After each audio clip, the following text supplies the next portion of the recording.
My heart is heavy.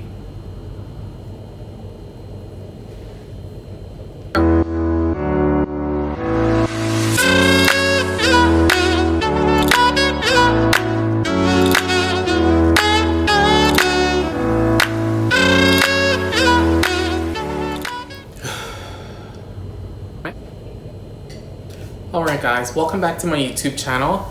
I know I haven't posted in a few weeks or so. It's just that I've been getting readjusted due to being quarantined and due to the whole worldwide pandemic.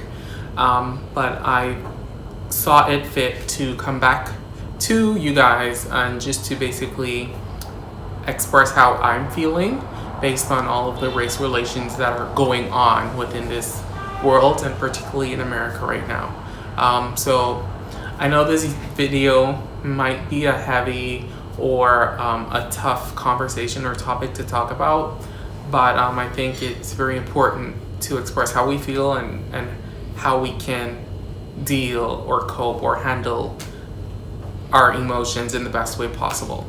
So if you are interested in this, please stick around and watch the video all the way through, and let's just get started. I think it is important as a small YouTuber to still voice my feelings as to what's happening, as well as the feelings of other people.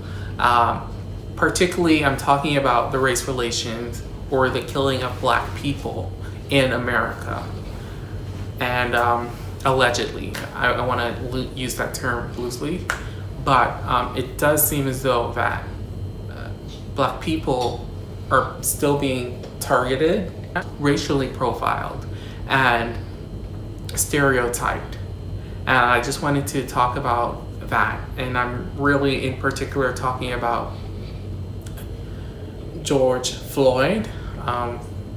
If you haven't by now, you probably will see, or you can just search it up on the internet, George Floyd, or Minneapolis or Minnesota. And then you'll see what I'm talking about. I don't want to get too much into the story. In the event of the police being called on him, he was apprehended and arrested. And the video that went viral is of him on the pavement with a white police officer's knee on his neck. And it was reported that he said, "I cannot breathe," for about 15 times. And a lot of cities in the United States, such as Atlanta, New York, Houston, Ohio, all of these cities or states, they are protesting. People are protesting, and it's not just Black people. It's not people of color. It's all people. It's Black people. It's white people. It's brown people. It's Mexicans. It's Latinos. It's everyone. Everyone right now is protesting due to the inequality that George Floyd suffered. I also wanted to note too, even before this, a few weeks ago, we were talking about Ahmaud Arbery, who he was just jogging. You know, it's coronavirus. We're quarantined. He was just jogging, but for some reason he fit the description of a suspect who was doing house burglaries and break-ins in a neighborhood in America, and a son and father actually shot him to death. And again, there was a video footage of that, and that went viral. And even all of these are happening essentially around the same time. I find it very disheartening and very sad that we as a country, as humans, as humanity, are facing a global pandemic such as the coronavirus. There's no vaccines. There is no cure for it as of right now. And yet we're still, as people, having to talk about race relations and Black people being treated unfairly. Another one I wanted to point out was Breonna Taylor. She was an EM, which is an ambulance driver or emergency medic, who was basically in her home. All these people I'm talking about are Black. I just want to talk about like how I'm feeling. So obviously these things happened a few days ago, but of course the pain, the frustration, the anguish, it is still fresh and new. And it took me a few days to basically comprehend and process what I was feeling, and be able to articulate it here for you. But I feel like in the year 2020, when slavery was abolished a couple hundred years ago, that we as people of color are still suffering from the effects of that. We're still being racially profiled. We're still being stereotyped. It doesn't matter how you look, no matter what color of black you are, whether you're light skin, brown skin, you're dark skin, we're all being racially profiled. And essentially our lives still matter. A lot of detesters would say, oh, not just Black Lives Matter, but all lives matter. Yes, I do agree, all lives matter. You know, once you're a living thing or a human being, your life matters. But in this instance, we're not negating that fact. What we're saying is that Black Lives Matter.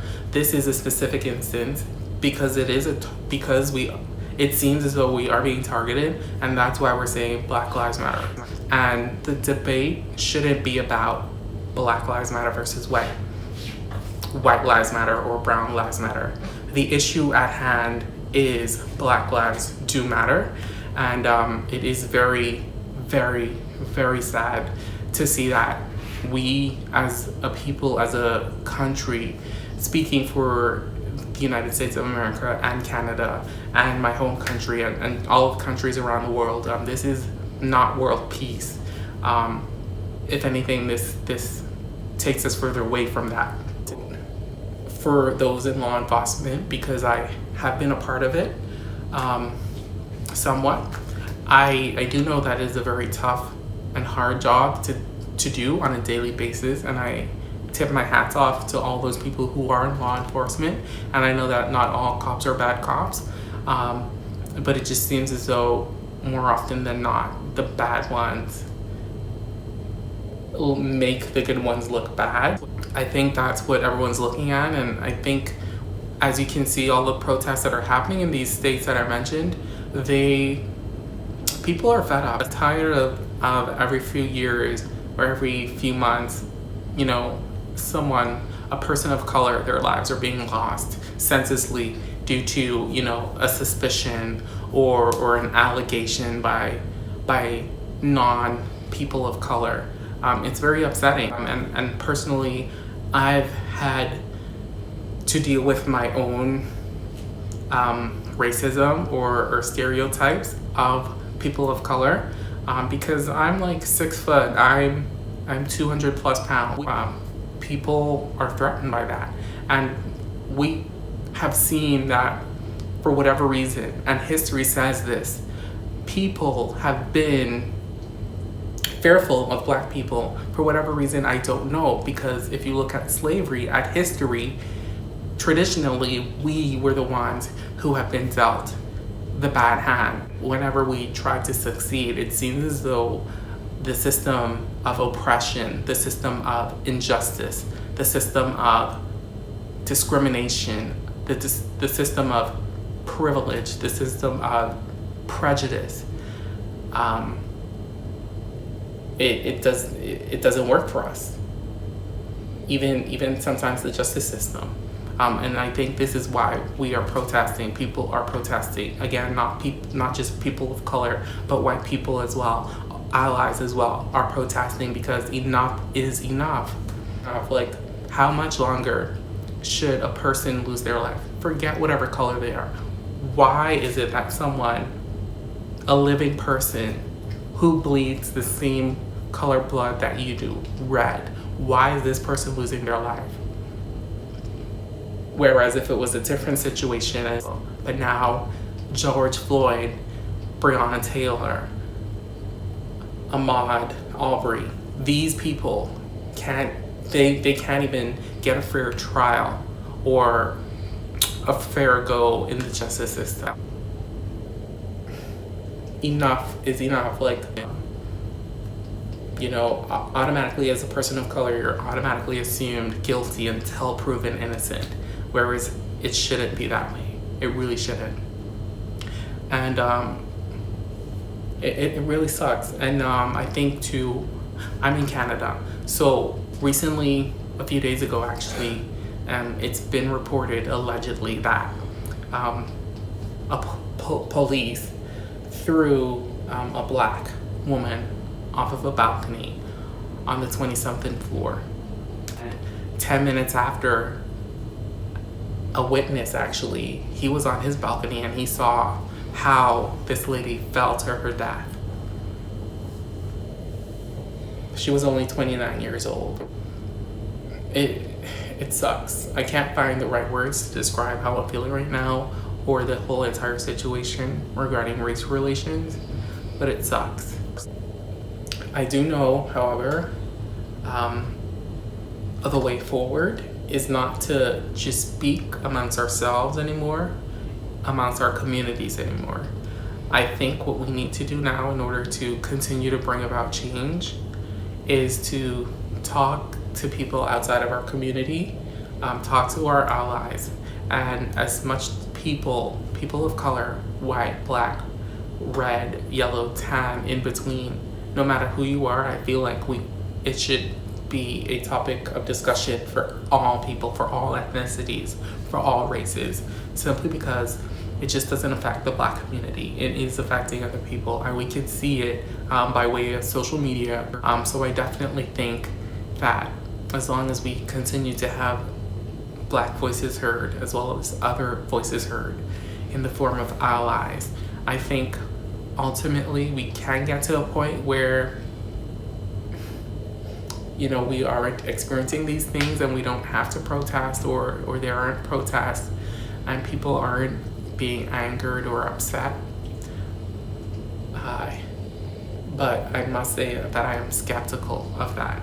It is my hope, but I am skeptical because, again, I think it stems from history. I don't think it'll go away, but I think we can do small things to make big impacts regarding this. I think finances does help in this conversation as well. And I think ultimately and hopefully we can get to a place where we're not fearful of people of color, where we're not fearful of Latinos, or we're not fearful of Muslims. But let me know in the comment section, how do you feel about what's going on, whether you're a person of color or not.